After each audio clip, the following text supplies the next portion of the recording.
Exterior on the ocean day. Michael Ernest Beekman sits in a rubber raft. He's eating from a small tin can. He scrapes the inside of the can with his fingers and eagerly eats the tiny pieces. He raises the tin can to his lips and slurps the juice from the can. He wipes his lips and licks his fingers. Michael looks at the empty can. He again attempts to scrape anything from the empty can. He looks out at the empty ocean, then at the can. He flings the can into the ocean, then slumps back on the raft.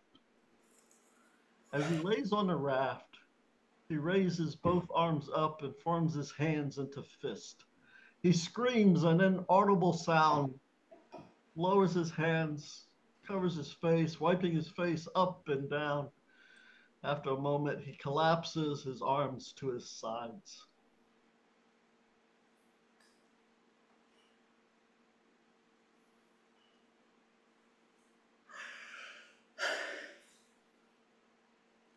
What's the point of screaming? If a man screams in the ocean and no one is around, does he make a sound?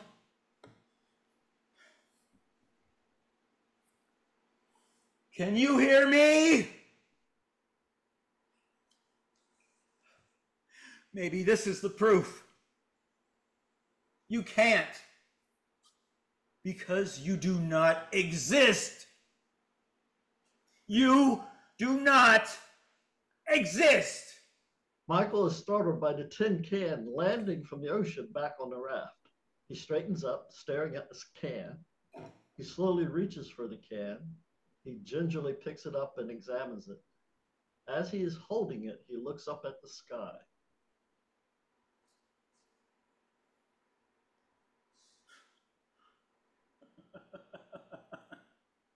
This is it?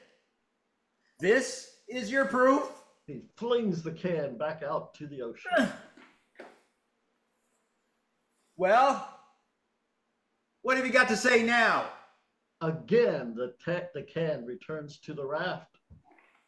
Michael sits staring at the can.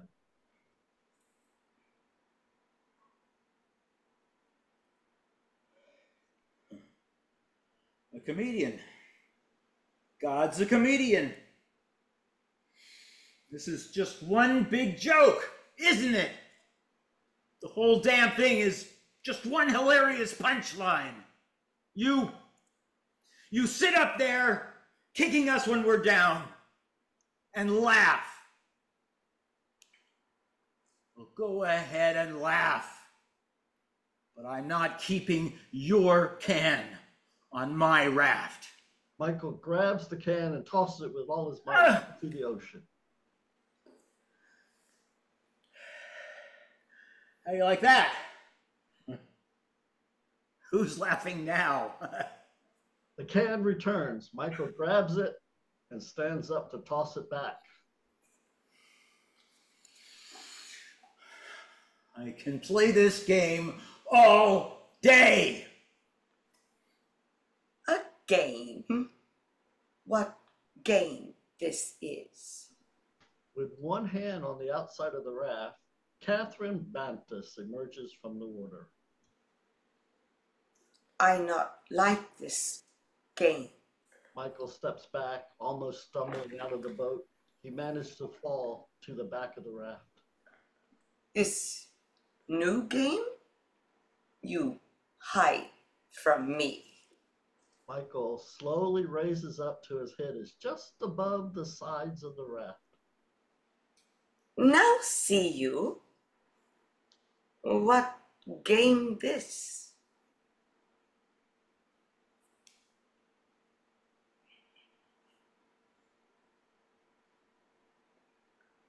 Not game.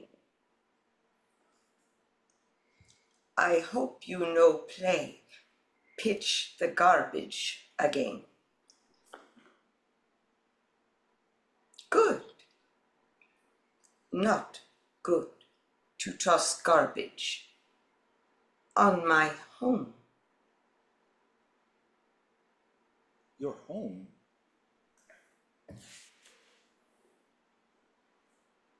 Where's your home? Down below, silly.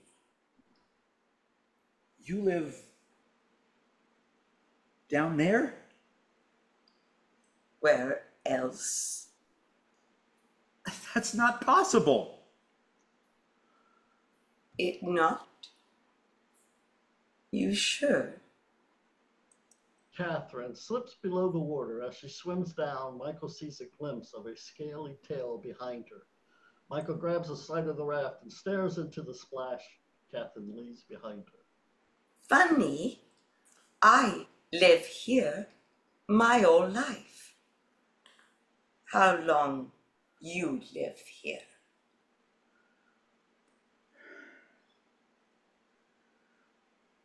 Well, Well, what? how long you live here? What?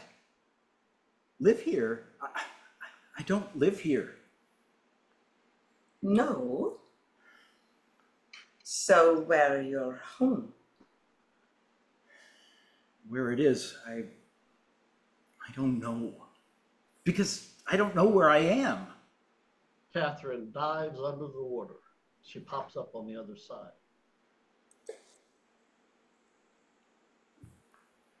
I know where I be, 'cause I always here. But how? How can you be here? In the middle of nowhere? How can you possibly live under the sea? I not understand question. I've lost it. My mind is gone.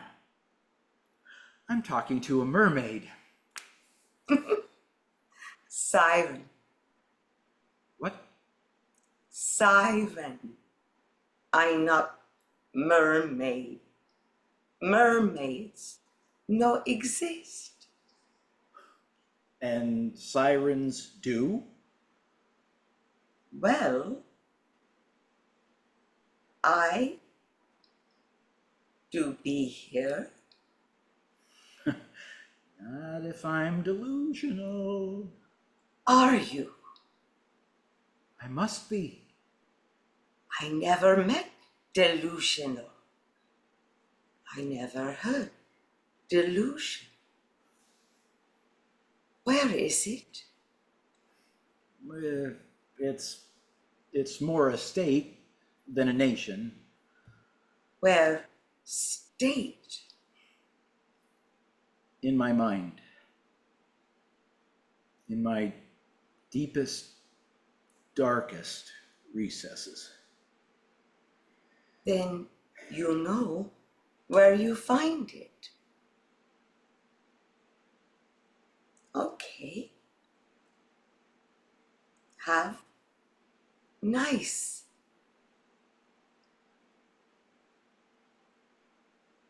Day.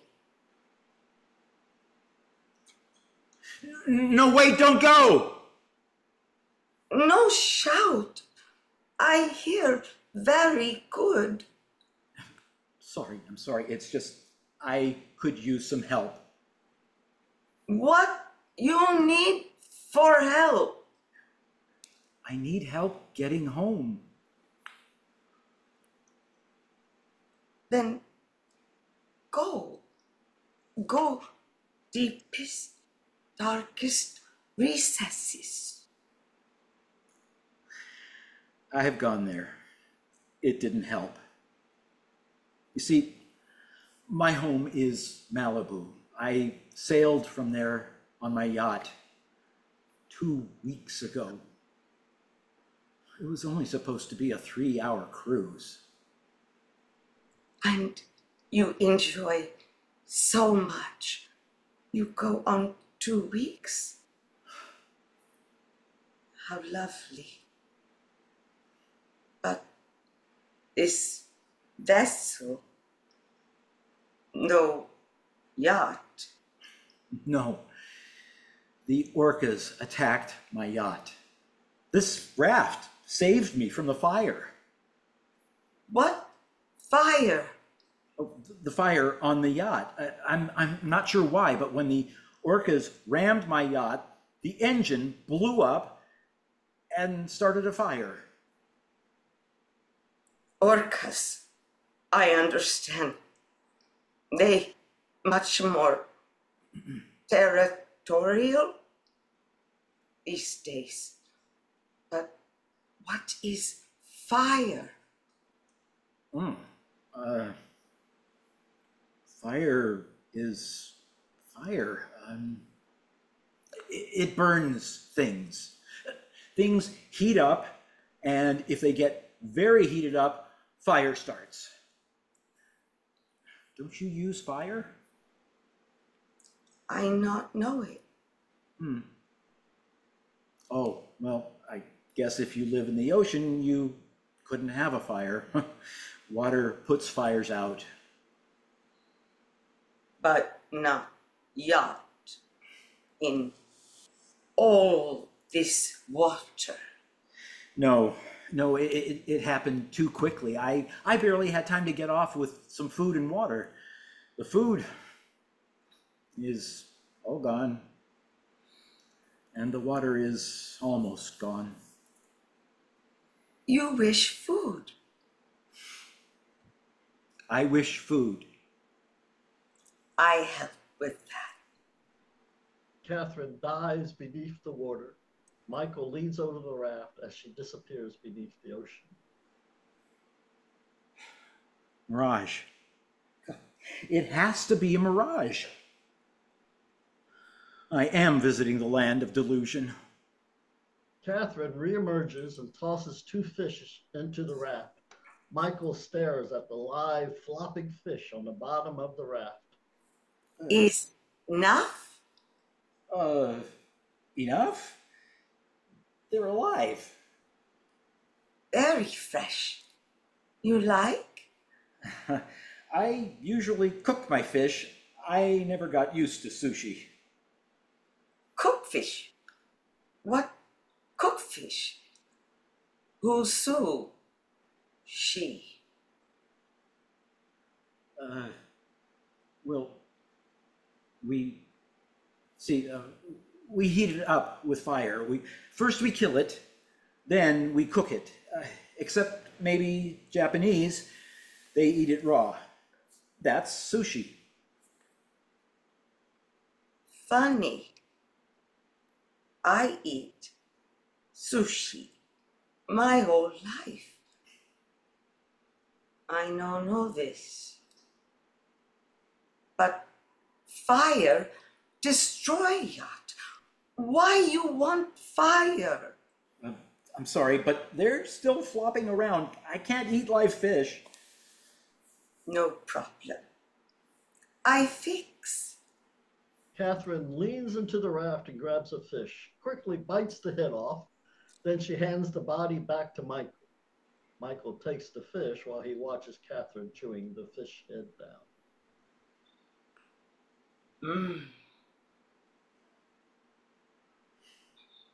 Best part. Very fresh. Juicy. You eat now. Hmm? Mm.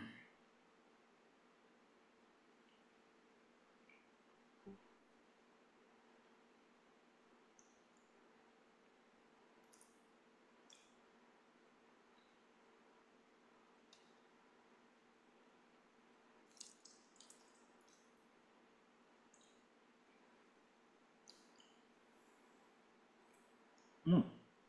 It's actually it's actually quite good. I mean, maybe it's because I'm starving, but it's very tasty. Tasty. Mm. Good. Mm. You like. You eat. Mm. I go. No, no, please, please don't go. It's so lonely out here. I I want to thank you for helping me. But I'm afraid it's only postponed the inevitable. See, if I don't get off this ocean soon, I'm afraid I will die. Michael, what you need now?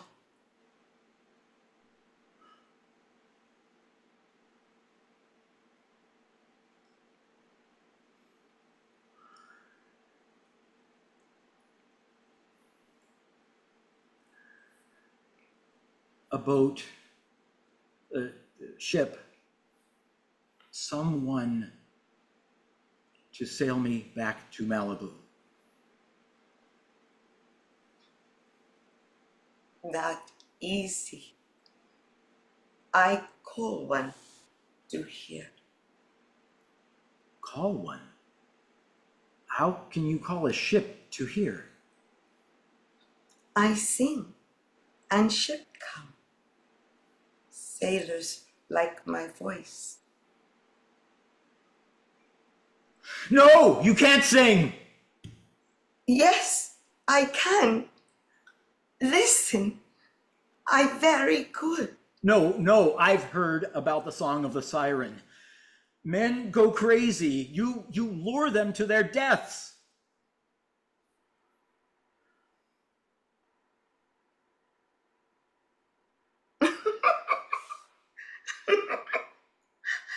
I sing nice song. No kill anyone. Why I kill anyone? The stories I've read, men jump into the ocean when hearing a siren song. Then the siren eats them. This disgusting I eat from the ocean, not out of it. What stories talk about me? Not nice. You toss garbage in my home.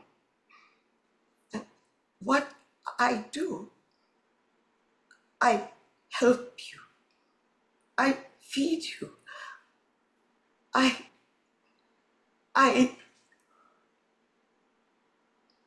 get shit when I try eat you. I'm sorry. I'm sorry. It's all I know. Up till today, I thought it was all fairy tales. I do appreciate what you've done and that you want to help.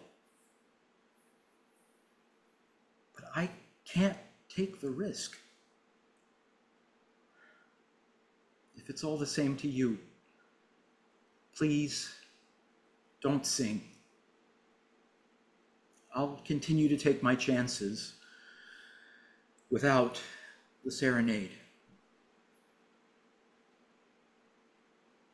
You no want some. I no sing. You float here. I go. Thank you again for the fish.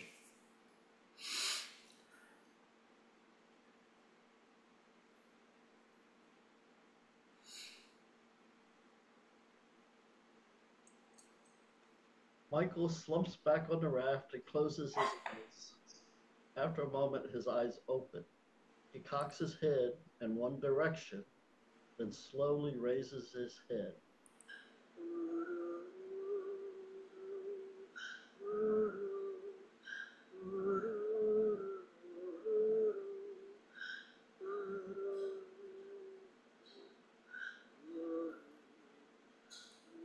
Humming. Something's humming. He straightens up and stares out into the ocean.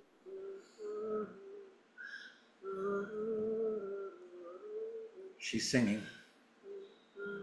I knew it. It's true. She wants me to jump in. She wants to eat me. No. No, I'm not going to jump. Not today. He leans towards the bow of the raft and cocks his head toward the sound.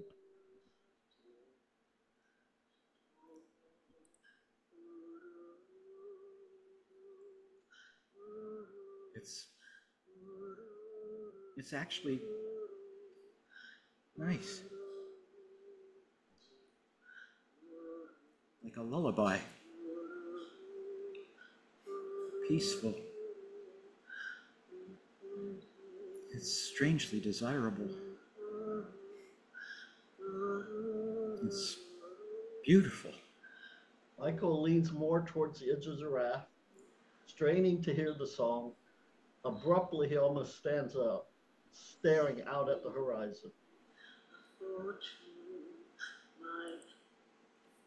What's that? What is that? It's a boat. Yes, it's a boat coming this way. Over here! Over here! Over here! Yes. Oh, yes.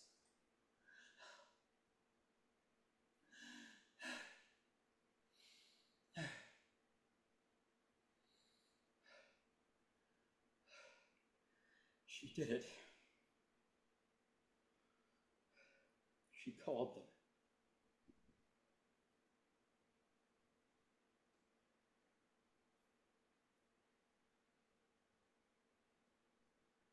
She was real.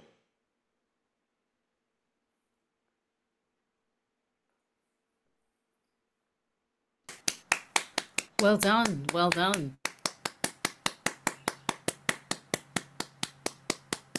Mark. So our first performance was Should I Sing? And Oh, that was a lovely piece, Stephen. Well done. I was going to say Michael, but I meant Mark. Sorry. Well done, Mark. Well done, Michelle. and I was really appreciative finding out how much work Mark and Michelle decided to put into this play. It actually started with Michelle. She mentioned something like 3 months ago about Mark's appearance on one of our LA play reading shots, saying that he looked like he had been a shipwrecked sailor. Michelle, you're muted.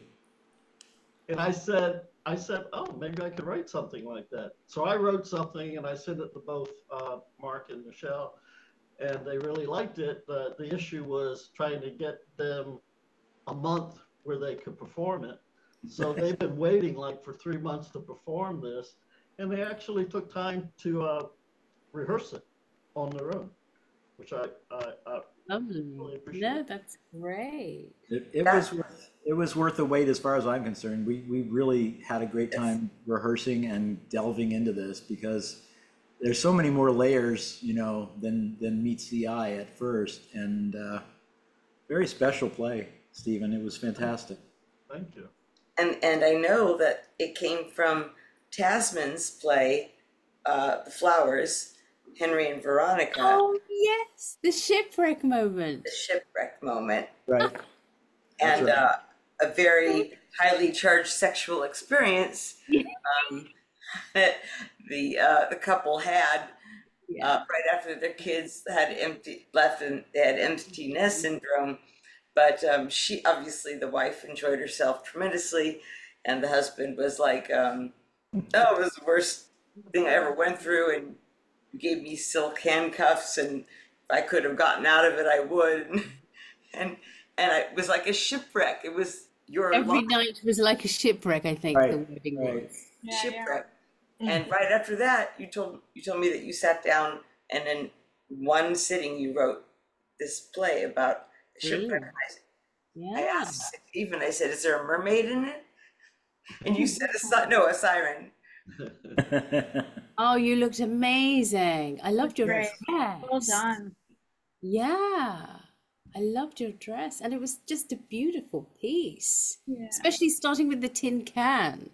And then she emerges, and you just think, who's throwing it back? Where is it coming from? I Very, like that. I like that opening. very fairy tale-ish. Very Yes. fairy tale like theme, fantasy fairy tale feel to it. Yeah. But Mhm. I think we loved the fact that we were finding out that they had more in common in this existential tragedy out there in the ocean than they had not in common. Right. And peeling back the layers more and more, we found that it was, I mean, we were astonished at how much Stephen was putting in the play.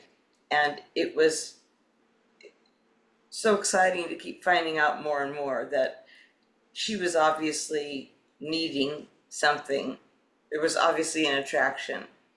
Yeah. And he had to hold on to his human frailty of believing what he needed to believe about her, because we all believe in our fables and need to hold on to them. So that was, and yet he was falling for her, and that dichotomy was really interesting to work with and bring out.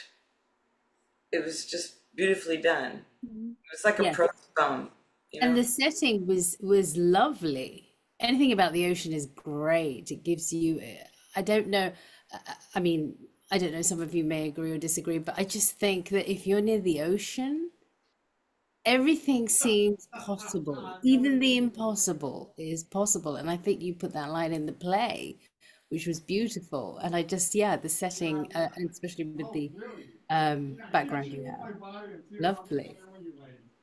Yeah. Is there some background noise? I'm sorry. Someone talking Yeah. somebody's place, but don't know where it's coming from. But yes, well done. All three of you. Well done. That was great. Loved it. Loved Thank it. you, Stephen. Thank you. Really enjoyed it. So our second one is Tasman. Gonna say something really quick. I just wanted to congratulate them on their performances. I love watching the two of them work together, Yes. individually and together. Thank you Oh. for having. This is going to be so cheesy, but thank you for having your shirt open, Mark.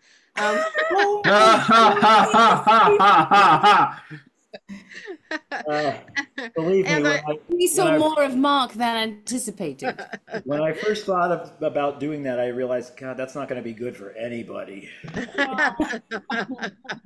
Well, it was for some of Translation, us apparently because it we were was. looking at it. But what I loved though at the end, because I was questioning all the way up until the end, was he going to jump in the water and be seduced by her?